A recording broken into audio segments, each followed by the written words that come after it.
Dan sê goeiemôre gemeente. Baie hartlik welkom by ons vanoggend. Skoolvakansie, so dit is 'n heerlike rustige tyd hopelik wat by almal neerdaal dat ons almal so 'n bietjie die pas kan markeer vir die volgende week, maar baie hartlik welkom vir almal van julle wat hier is vanoggend. I want to extend a welcome to Marihan's family from Thailand, to you that arrived here on Friday, or you traveled on Friday and you missed the earthquake. We are so thankful. I really got goosebumps speaking to you earlier, and to think that you were actually in the air when it happened, but we are also extending our deepest sympathy to your country and all your people. There's a high death toll and incredible destruction. So from our side, our prayers are with you. But welcome. And I know you're not going to understand much, but I hope you feel welcome, and you feel loved, and you feel accepted, and you just experience the calm. So wees baie vriendelik en hartlik wanneer ons hier uitstap, om hulle ook op 'n besondere manier ook welkom te laat voel. Ja, dit laat mense so hart sommer so klop as jy dink, die wêreld is eintlik so klein, dat dit wat iets daar ver gebeur, raak ons tog. As ons dink nou die dag was Karen en sy familie wat in die oorlog was sy in Jerusalem, ook net betyds. Libanon, net betyds ook regtig uit die land uit is, toe alles daar losbreek. So ons harte gaan uit na mense wat getref is in hierdie tyd. So baie hartlik welkom vir almal van julle wat aanlyn ingeskakel is. Ek kyk, ek sien julle is hier ingeskakel, sê vir ons goeiemôre, en sê asseblief vir ons ook waar julle ook inskakel van oor die wêreld heen, ook vir oggend. So baie hartlik welkom. Ek sal na die erediens sal ek enkele afkondigings vir ons hanteer, maar kom ons berei onsself voor vir oggend om in die teenwoordigheid van die Here te kom, en ons sing dan as ons lied ter voorbereiding, sing ons die ou Psalm 100. Onthou julle, ons moet 'n bietjie agter in die boekie blaai, die ou Psalm 100, en ons sing daarvan al 4 die strofes, en dan bly ons staan vir die uitspreek van die fotum en die seëngroet.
Lof is die offer wat jy aan God moet bring.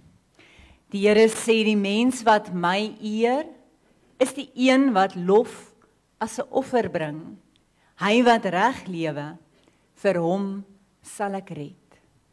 Geliefdes, genade en vrede vir julle van God ons Vader, van Jesus Christus die Here, deur die kragvolle werking van die Heilige Gees. Amen. Kom ons antwoord nou op die Here se seën, en hy sê dat dit is wat hy soek. Hy soek nie goeders nie, hy soek ons lof. En kom ons bring dit dan vanoggend aan hom, as ons dan die lofofferlied sing. Ek bring U my lof, o heilige God, my lof is 'n offer aan U.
Terwyl ons net so bly sit, kom ons bid saam.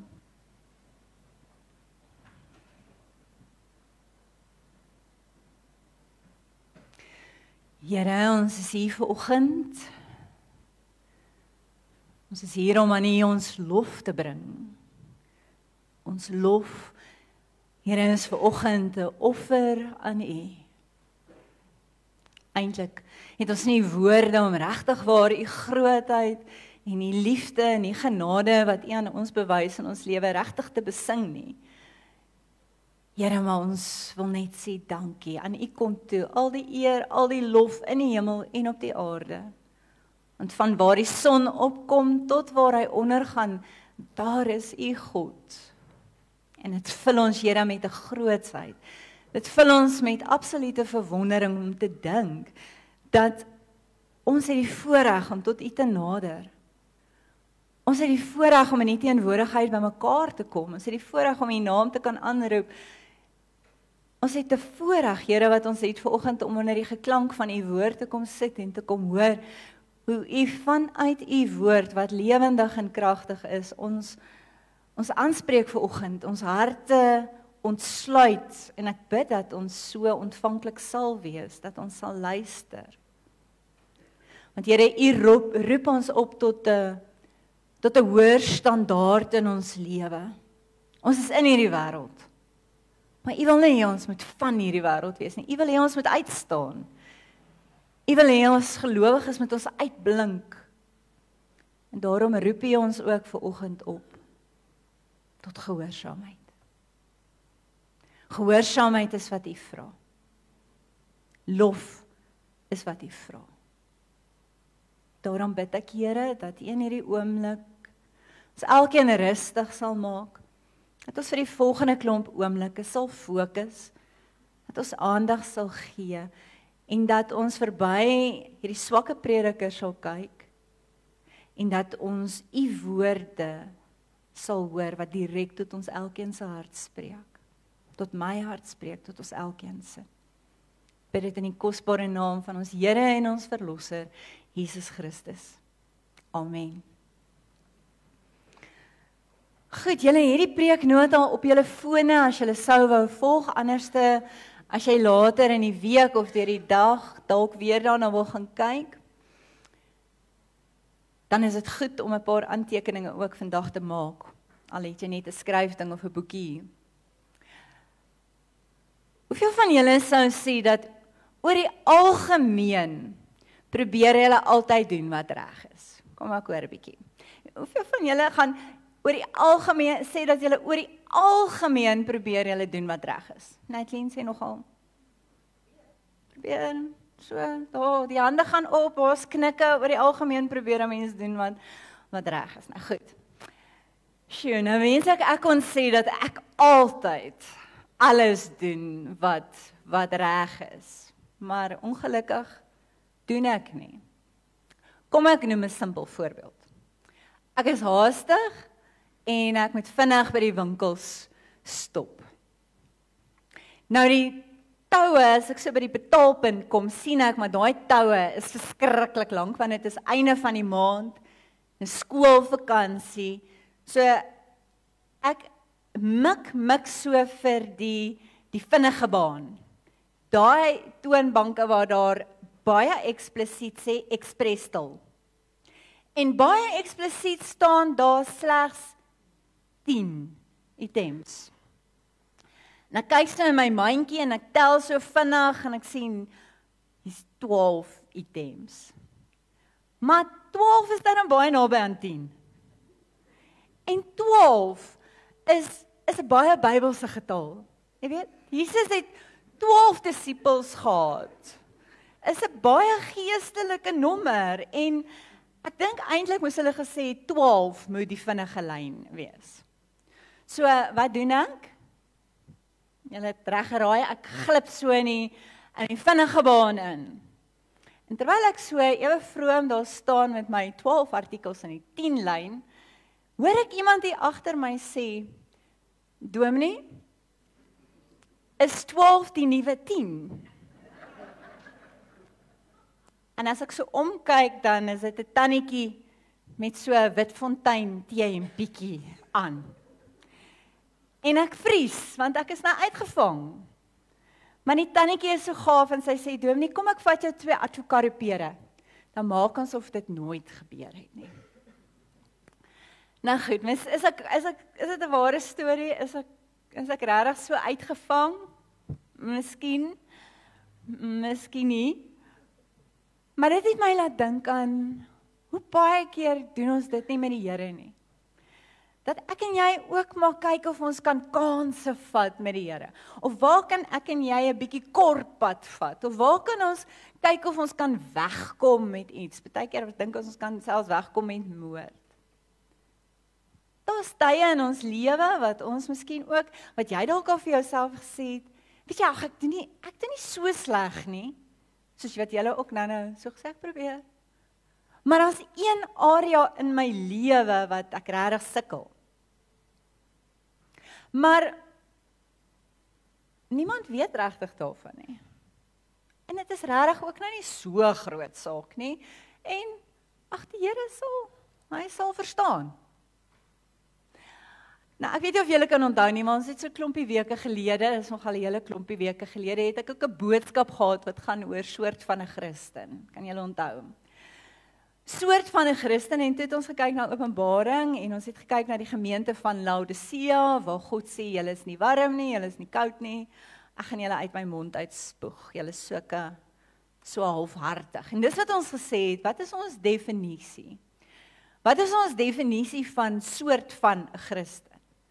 Nou, ons sal sê 'n soort van 'n Christen is as jy so halfhartige Christen is. Jy dra die etiket van jy is 'n Christen, maar jy volg nie regtig vir Jesus nie. Jy's 'n naam is jy 'n Christen.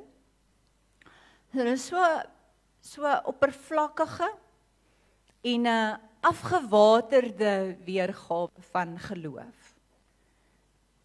Jy dien die Here, jy volg Jesus net genoeg om jou beter te laat voel, maar nie genoeg om jou lewe te verander nie.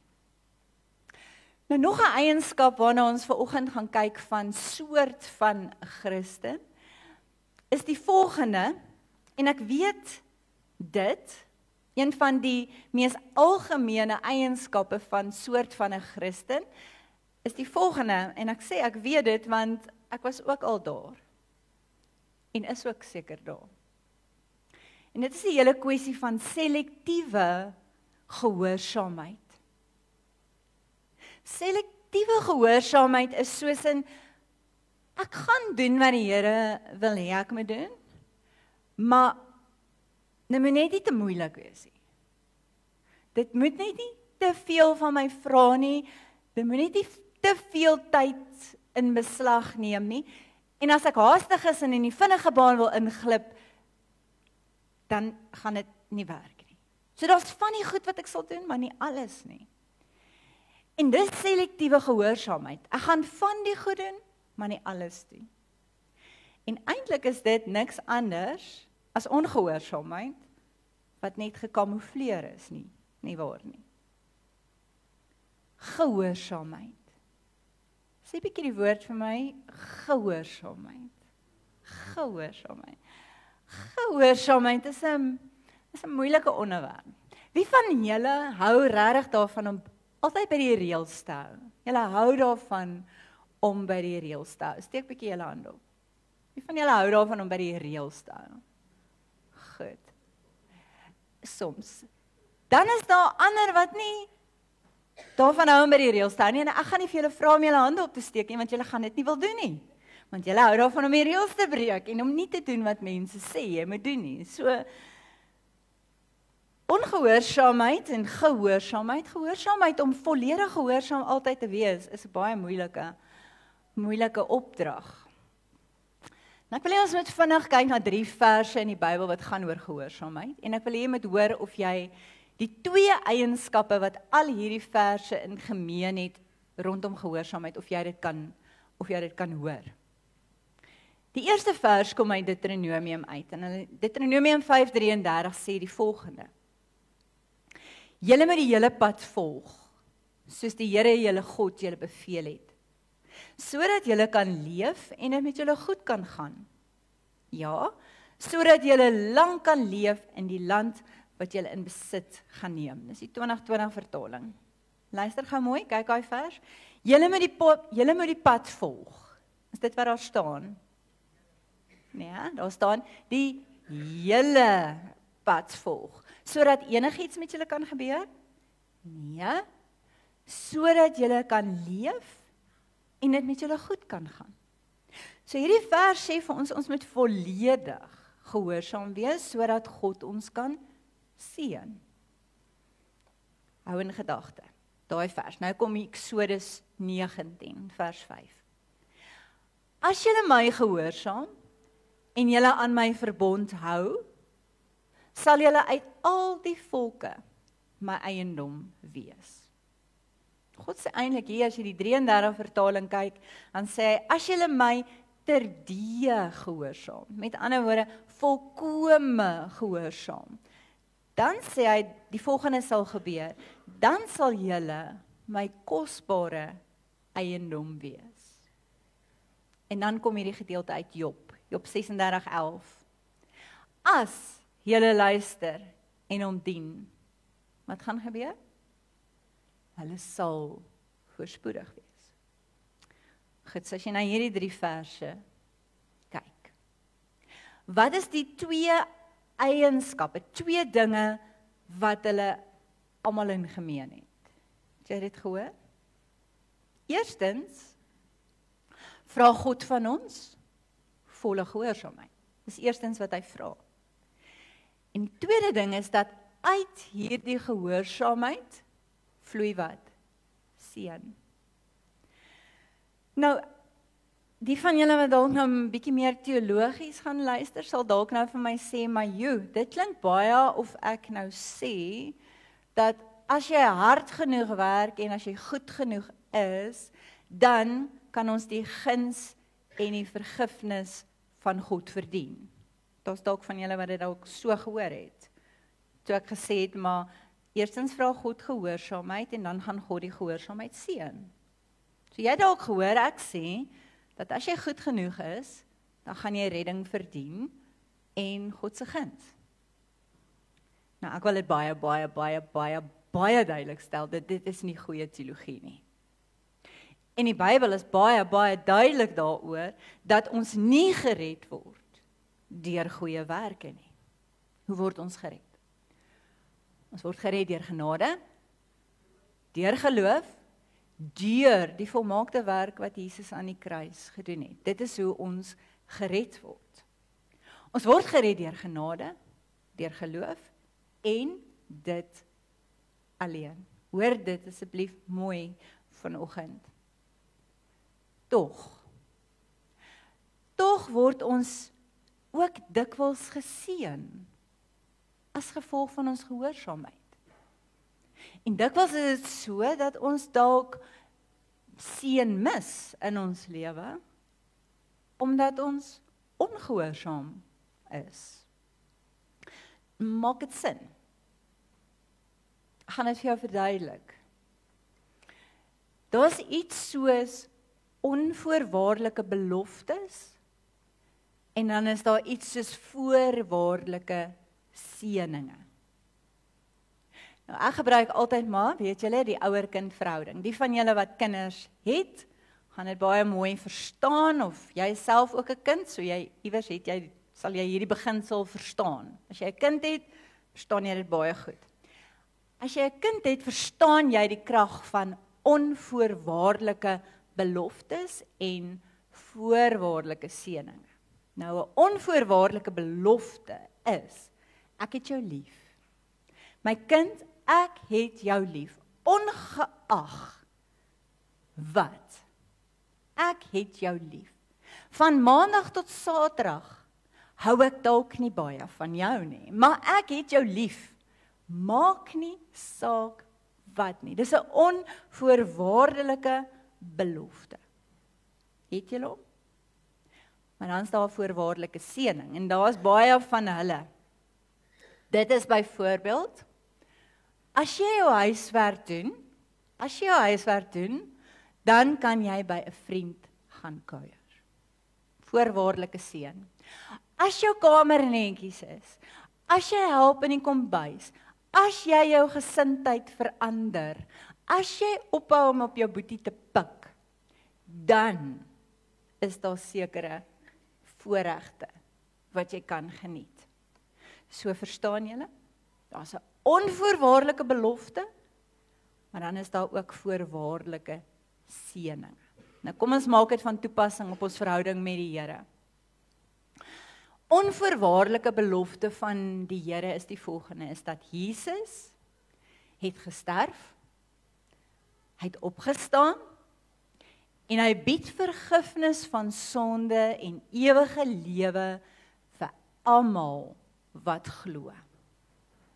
So ons word deur genade en deur geloof gered. So enige een wat die naam van die Here aanroep, sal gered word. En dis goeie nuus, want dis 'n belofte vir enige een wat dit aanvaar. Onvoorwaardelike belofte. Hoor julle hom? Jy word gered deur geloof deur Jesus Christus, omdat hy vir jou lief is. Hy is vir jou lief, ongeag, onvoorwaardelike belofte. Maar dan kom daar die ander deel, en dit is die voorwaardelike seëninge.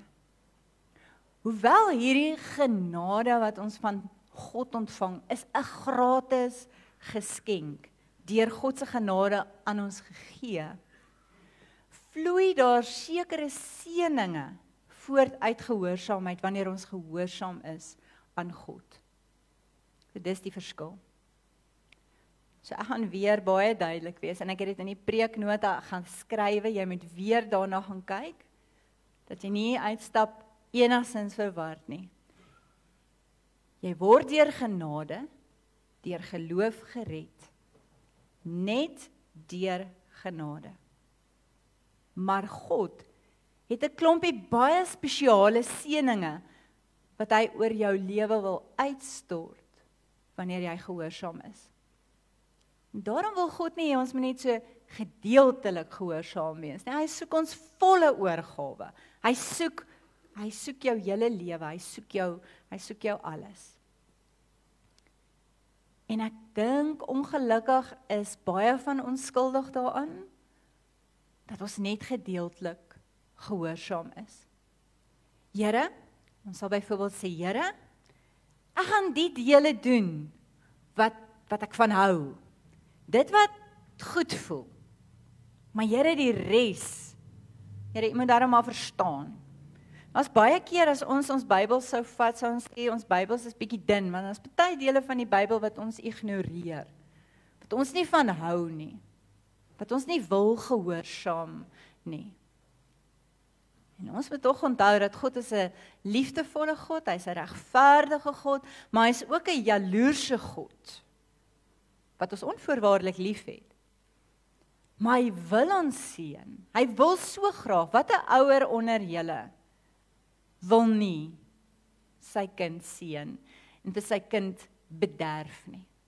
En so is God ook gretig om ons te seën en ons te bederf. Maar miskien is die rede hoekom sommige van ons, my inkluis, sommige van die seëninge nie ervaar wat hy vir ons gereed het nie. Is dalk juis hierdie ding van ons is net gedeeltelik gehoorsaam. Dis maar net iets wat ek in ons midde laat, dat ons elkeen 'n bietjie daaroor nadink. Ons gaan vanoggend na iemand in die Ou Testament kyk. 'n Voorbeeld van 'n man in die Ou Testament waarmee baie van ons eintlik dalk kan identifiseer. As jy jou Bybel hier het, kan jy hom oopmaak by 1 Samuel 15. Ons gaan nie die hele gedeelte een slag deurlees nie, maar ons gaan na verskillende gedeeltes hierso kyk. Ons kyk vanoggend na 'n man met die naam Saul. Saul ken ons baie goed, die eerste koning van Israel. Saul begin sy koningskap op 'n baie goeie noot. Hy begin ontsettend sterk. Maar uiteindelik, ongelukkig hier aan die einde, val alles uitmekaar uit. So erg dat hy tot 'n dodebesweerster raadpleeg vir hulp. 'n Mens wonder, hoe het dit gebeur? Hoe het dit gebeur dat iemand wat so sterk in die geloof begin het, so gehoorsaam was, dat so iemand uiteindelik eindig om 'n dodebesweerster te raadpleeg? Hoe het dit gebeur? Dit het gebeur een treukie op 'n slag. Een stap op 'n slag. Een oomblik van sonde rasionaliseer. Nog 'n oomblik van, ek gaan dit op my manier doen. Nog 'n oomblik van sê, Here, ek weet ek is nie veronderstel om dit te doen nie, maar dit is net nie gerieflik vir my om nou te doen wat U wil hê ek moet doen nie. En regtig, Here, ons leef in 2025. Dinge het verander. Hierdie is my behoeftes wat ek het. Ek wil doen wat ek wil doen. En om van hier te gaan na hier toe, vernietig hulle as deel van my regverdige oordeel. En wanneer jy dit doen, moet jy niks spaar nie. Jy moet niks spaar nie, want so boos is hulle dat jy moet hulle totaal en al van hierdie aardbodem afvee. En Saul begin, as jy nou hierdie gedeelte lees, hy begin goed. Hy luister na die Here en hy maak 200,000 manskappe bymekaar en hulle trek op teen die Amalekiete. Hy was gehoorsaam aan die Here totdat hy nie meer was nie. Vers 7 sê vir ons, Saul het daarna die Amalekiete verslaan. Hy gehoorsaam God.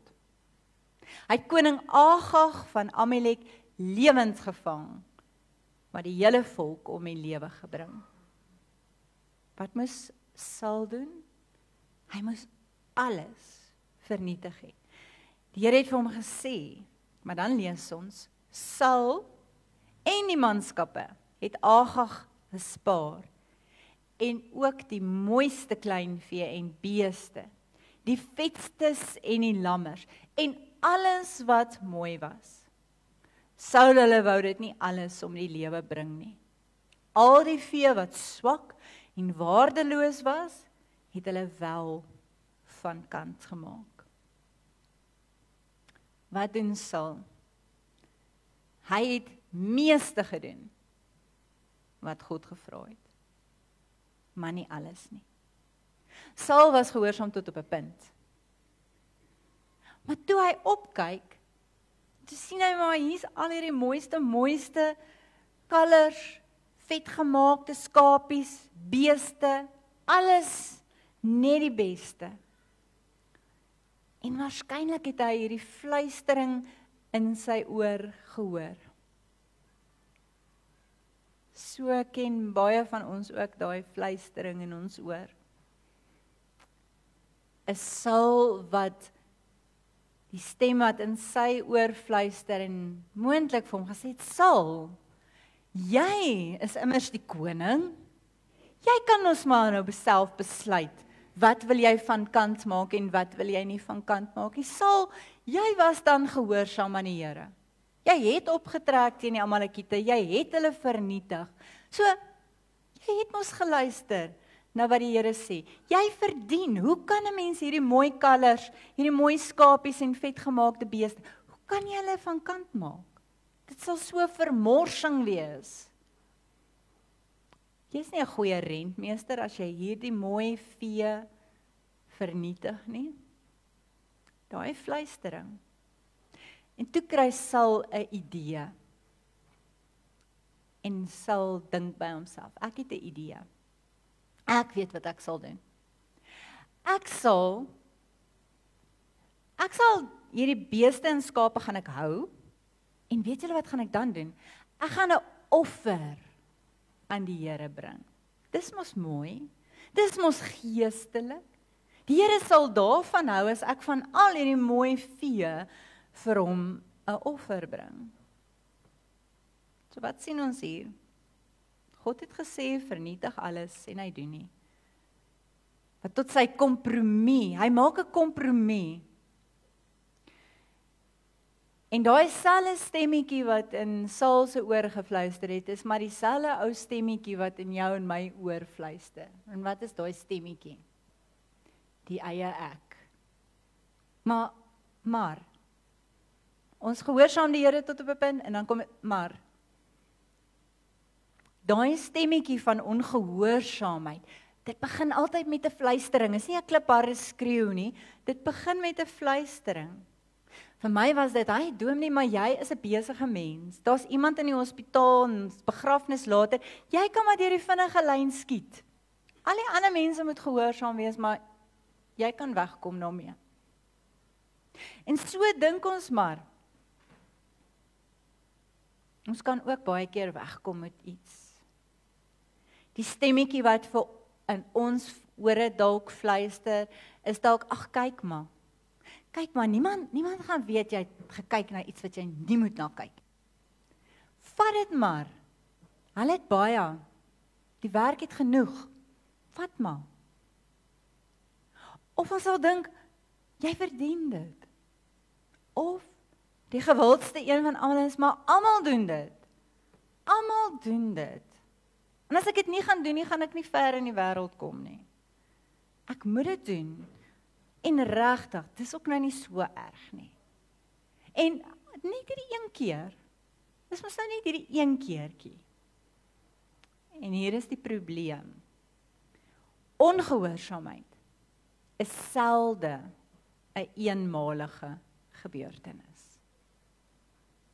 Dis soos wanneer ek myself inhou vir daai blok sjokolade. Ek kyk vir hom. En ek hou my in en ek hou my in. Maar as ek die eerste rytjie geëet het, is verby. Ek kan nie ophou nie. Ek moet die hele blok opeet. Ek swig.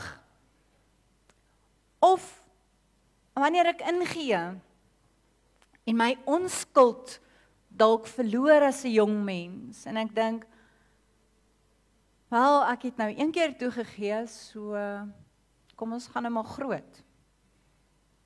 En so gebeur dit, dat sonde, daar's baie voorbeelde wat jy aan jou eie lewe kan dink, en dit is dat ongehoorsaamheid is selde 'n eenmalige gebeurtenis. Ek kan selde stop na een keer.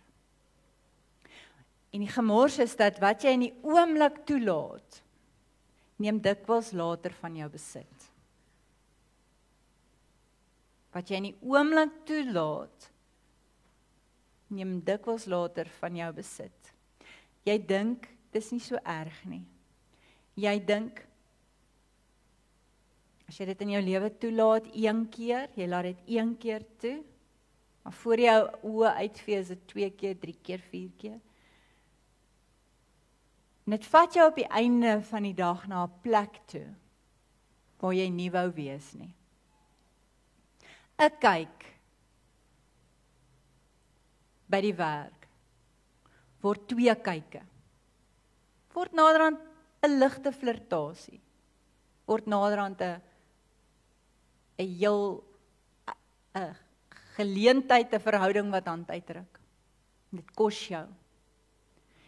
Een kyk op die internet na 'n webtuiste waar jy nie moet rondkyk nie. Word 2, word 3 en dit word naderhand 'n verslawing. 'n Drankie wat jy neem en jy dink, ag, dis nie so erg nie. Moet net nie dronk word nie, maar daai drankie word 2 en 3, 4, 5 en op die einde van die dag as jy jou oë uitvee, dit jou huwelik gekos. Partykeer dink ons, ag, is net een weddenskap. Ek gaan my geldjies terugkry.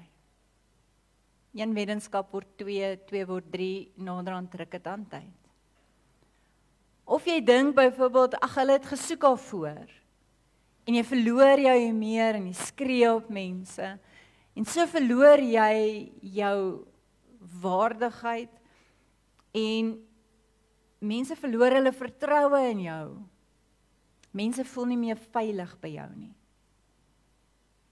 Hoor mooi, wat ons in die oomblik toelaat, het dikwels beheer oor ons toekoms. Aan die begin van hierdie boodskap het ons gebid en ons het God gevra om met ons te praat en ons te oortuig. En die vraag wat ek dan nou vandag vir jou wil vra. En ek wil jou 'n oomblik gee om ook vir die Here geleentheid te gee om in jou lewe in te praat. Wanneer ons ook vir die Here vra vandag, Here, maar wys vir my. Niemand van ons is so blind soos die een wat nie wil sien nie. Ons sien gewoonlik nie ons eie swak plekke raak nie. Maar as ons die Here vandag toelaat om in ons lewens in te spreek en te sê, Here, maar help my, wys vir my, wat laat ek toe om in my lewe in te fluister? Wat se sonde laat ek toe om in my lewe in te fluister? Waar in my lewe is ek net gedeeltelik gehoorsaam? Is ek nie bereid om oor te gee nie? Is daar 'n plek? Is daar 'n plek in jou lewe? Vanoggend 'n bietjie selfondersoek, dalk is daar nie. Sê dan baie dankie. Maar laat die Here toe om in te kyk in jou lewe en te vra, Here, waar is daar 'n sonde in my lewe? Wat 'n fluister, wat in my oor fluister. Nou, as jy die antwoord het op die vraag, waar laat jy toe dat sonde in jou lewe influister? Wil ek hê jy moet na die persoon langs jou toe draai. En jy moet dit vir daai persoon sê en bely. Moenie. Dis net 'n grapjie. Julle skrik toe nou ewe skielik, nê? Nee? Maar ek sou sê ons moet dit aan die Here bely. Ons moet dit voor God bely, oop wees En dit is wys om dit aan God te bely. So die vraag vanoggend, is daar 'n area in jou lewe, in my lewe, wat ek dalk net gedeeltelik gehoorsaam is, en ek probeer dit regverdig. Hier kom die volgende deel. Ek probeer dit regverdig, want dit is wat Saul gedoen het. Toe 'n profeet met die naam van Samuel by Saul aankom, toe kom Samuel by Saul aan en hy sê, maar Saul, jy behoort beter te weet as dit. Jy het dan die Here lief. Hoekom is jy ongehoorsaam? En wat doen Saul? Sê Saul, Samuel, jy is reg. Ek was baie verkeerd. Ek was baie ongehoorsaam. Ek is so jammer. Nee. Saul probeer sy ongehoorsaamheid regverdig en verdedig. En hy sê, maar ek het die Here gehoorsaam. Ek het gegaan op die missie wat die Here aan my opgedra het. En ek het heeltemal, wat nie waar is nie, hy jok. Ek het heeltemal die Amalekiete vernietig. Hy het nie. Hy sê, en ek het Agag, hulle koning, teruggebring. En kyk dan, wat gebeur as ons mos nou gewoonlik uitgevang word? Eerste plek ons regverdig en die tweede ding is ons blameer. En dis Saul is 'n teksboek voorbeeld. Hy begin blameer. En hy sê, maar die soldate, daar die ander mense, my manne, ek het hulle gesê om dit nie te doen nie, maar hulle het dit in elk geval gedoen. Die soldate het die skape en beeste van die buit geneem en die beste van wat aan God gewy is. So hy blameer, hy verontskuldig, hy verdedig, hy blameer en dan doen hy die volgende ding. Wat doen sonde? Bring skeiding tussen ons en God. En dis wat dadelik gebeur met Saul, is hy begin om distansieer van God. Hy sê, hulle het die beste geneem van wat aan die Here gewy is, om dit as 'n offer aan die Here. Nie my God nie, dit staan nie daar nie. Hy sê, maar die Here, u God, by Gilgal. Want hier is die waarheid. Sonde het nooit 'n goeie rede nodig nie. Sonde in ons lewe het net 'n goeie verskoning nodig. En kyk hoe hy sê, die Here, nie my God nie, die Here u God. Hy distansieer hom. Hoekom? Want elke sonde wat ons in ons lewe regverdig, bou 'n muur tussen ons en God. En elke keer wat ons teen hom sondig, is dit asof ons vir die Here sê, Here, maar ek plaas nou iets tussen u en my. En dis presies wat Saul gedoen het. Hy het iets, sy sonde, sy ongehoorsaamheid, tussen hom en God gesit. En dan maak hy verskonings. Maar in vers 22 antwoord Samuel hom en hy sê, is brandoffers en ander diereoffers net so aanneemlik vir die Here? As wat? As gehoorsaamheid aan sy bevel. Nee, gehoorsaamheid is beter as offerandes. Om te luister is beter as die vet van ramme.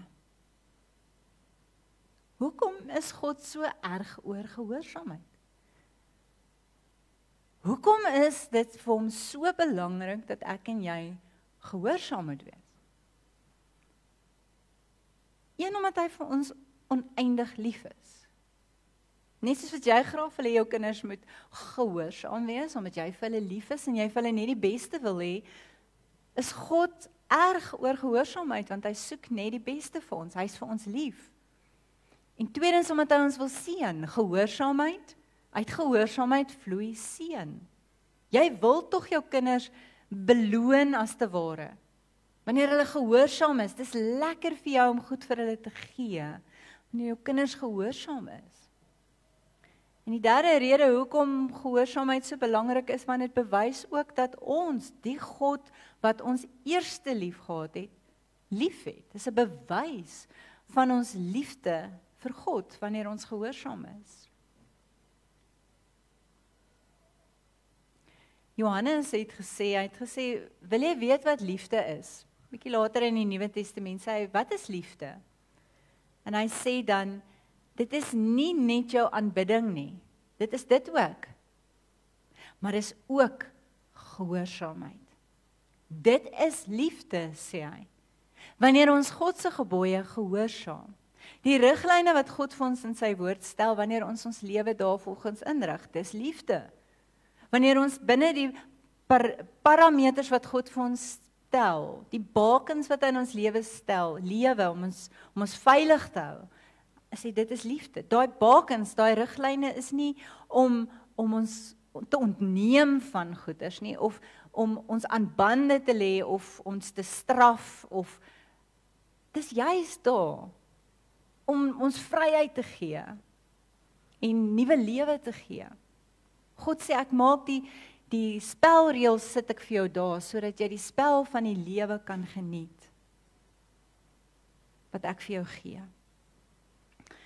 En daarom sal ons sien dat in 'n verhouding met die Here gaan liefde en gehoorsaamheid gaan saam. Liefde, gehoorsaamheid gaan hand aan hand. God het ons lief, en omdat hy ons lief het, motiveer dit ons om gehoorsaam te wees, om dankbaar te lewe. So ek sal jou wou vra om regtig oop te wees vir die Heilige Gees, om ook in hierdie dag en ook in hierdie tyd van Lent, waar ons onsself ook baie meer ontvanklik stel voor die Here, kans gee om in ons lewens in te kyk, en vir die Heilige Gees ook te vra, Here, maar wat is daar in my lewe? Waar is daar 'n fluistering miskien van 'n kompromie wat ek probeer regverdig? Ek probeer dit goed maak. Ek probeer my self verdedig. Waar's die eie ek voorop? En noem dit by die naam. Noem dit by die naam. Sê dit wat dit is. Moenie doekies met jou, is net jy en die Here, so jy kan dit maar op die naam noem. Niemand anders gaan dit hoor nie, maar wees spesifiek. Want gedeeltelike gehoorsaamheid is nie gehoorsaamheid nie. Dit is eintlik sonde. En sonde bring 'n muur tussen my en God. Kom ons raak net vir 'n oomblik stil, daar waar jy sit. Ons sluit jou oë. Ons vra die Here om in te kyk in ons lewens, in ons harte, en so was hy met my besig hierdie hele week. Dat ek myself ook onder die vergrootglas van God se woord geplaas het.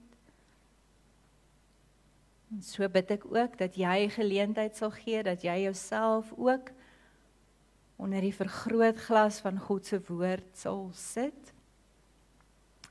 En dat jy ook sal sê, ondersoek my, Here. Ondersoek my. En kyk miskien, Here, of daar iets in my lewe is wat ek myself probeer verdedig, myself probeer regverdig. Of Here, wat ek eintlik net doeteenvoudig nie van bewus is nie, want ek is blind vir my eie foute. En daar besef jy vandag dat daar 'n gebied van kompromie in jou lewe is waar jy God gedeeltelik gehoorsaam. Vra dan die Here om jou te help om ten volle oor te gee. O Heilige Gees, praat met ons en wys vir ons. Dankie dat U getrou is en dat U regverdig is, dat wanneer ons foute en ons tekortkominge ook bely, dat U ons tog vergewe. O Heilige Gees, ons bid dat U in ons sal werk. Reinig ons, maak ons heilig. Onthou, as jy die naam van Jesus aanroep, moet jy tog ook iets doen. Jy kan nie net jou redding verdien nie, dit is waar, jy kan dit nie verdien nie, maar jy moet dit vir jouself toeëien en die geskenk ontvang, dis wat jy moet doen. Wanneer jy die naam van Jesus aanroep, dan hoor God jou gebede en hy vergewe jou sondes en hy maak jou reg met hom. Nie omdat jy goed is nie, maar omdat hy goed is. En wanneer jy werklik die geskenk van vergifnis deur Jesus ontvang,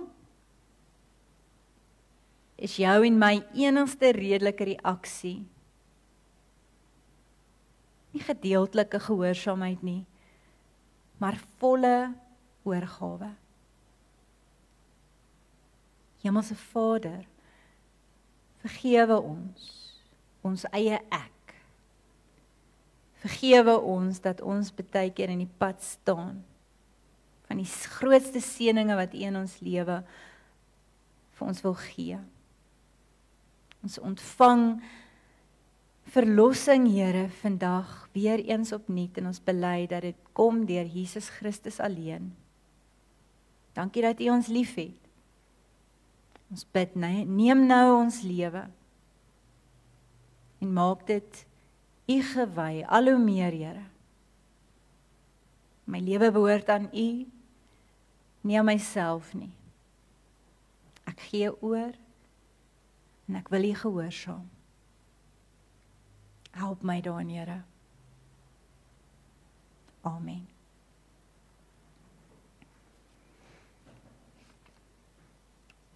Ons lied waarmee ons afsluit, vat alles nou op 'n besondere manier ook saam vandag. Vlam 10, Jesus, alles gee ek U.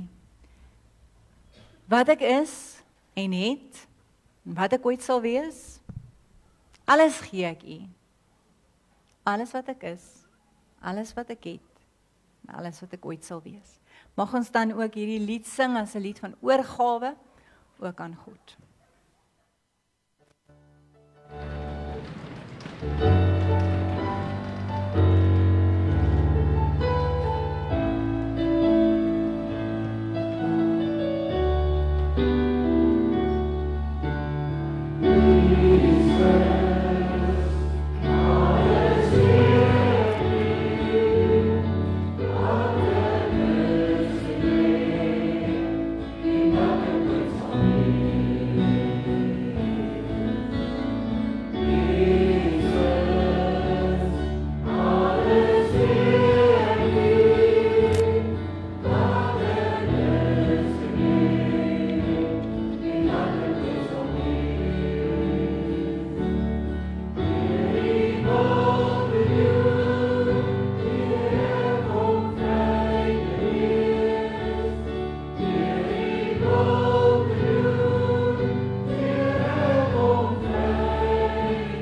ontvang nou die seën van die Here, ontvang dit met oop hande, oop harte en 'n oop gemoed. Die genade van ons Here Jesus Christus, die liefde van God en die gemeenskap met die Heilige Gees sal met julle elkeen wees en bly.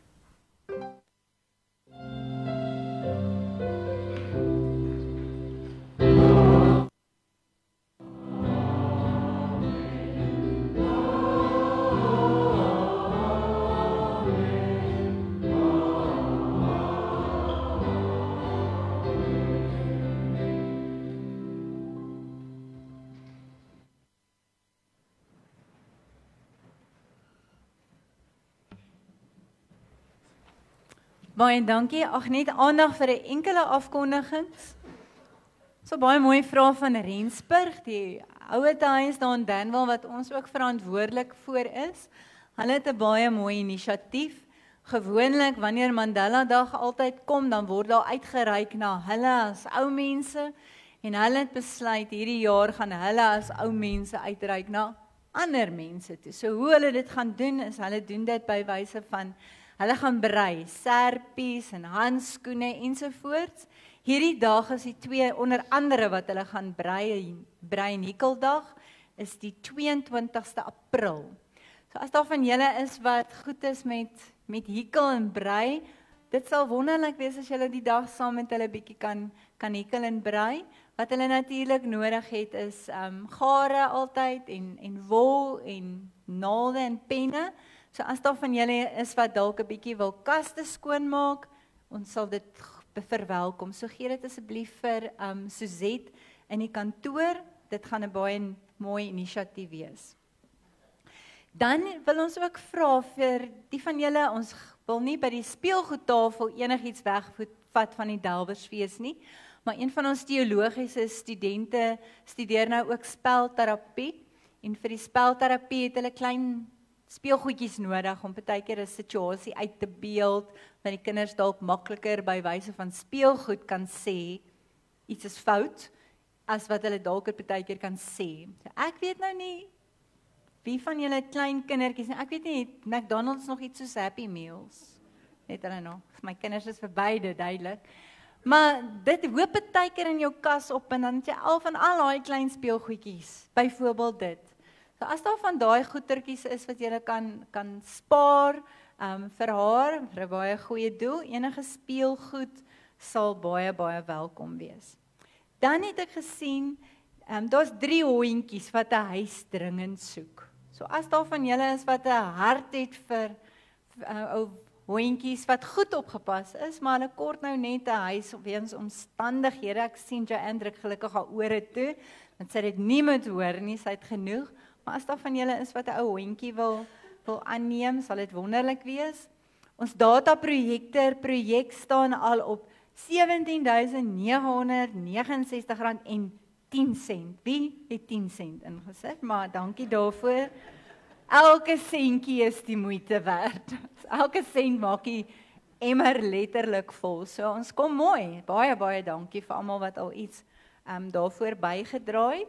Dan wil ons graag vra, onthou ons manna in 'n fles by die deure, die van julle wat dalk bietjie nuut is en nie weet nie.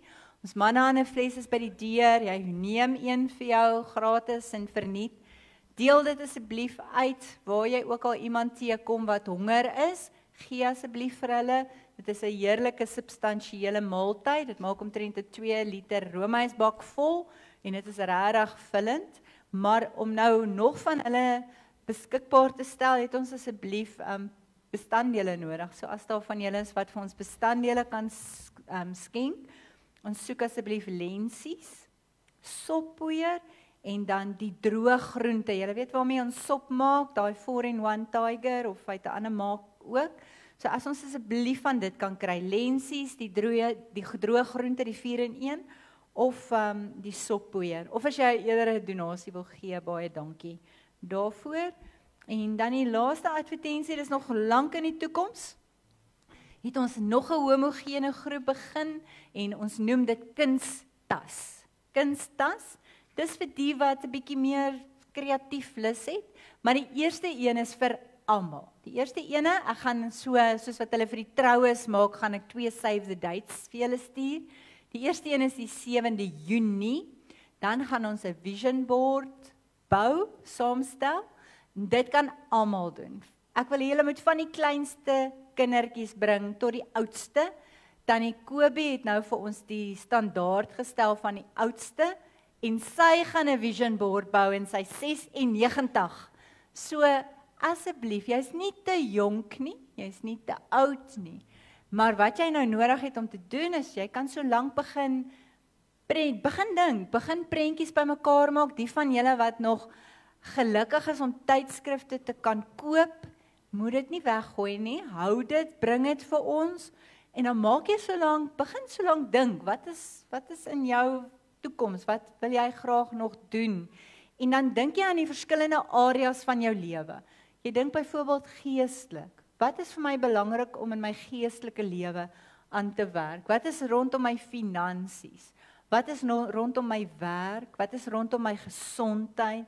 En wat is rondom my verhoudings? En dan begin jy so 'n bietjie dink. En so begin daai gedagtes so 'n bietjie aan die rol sit.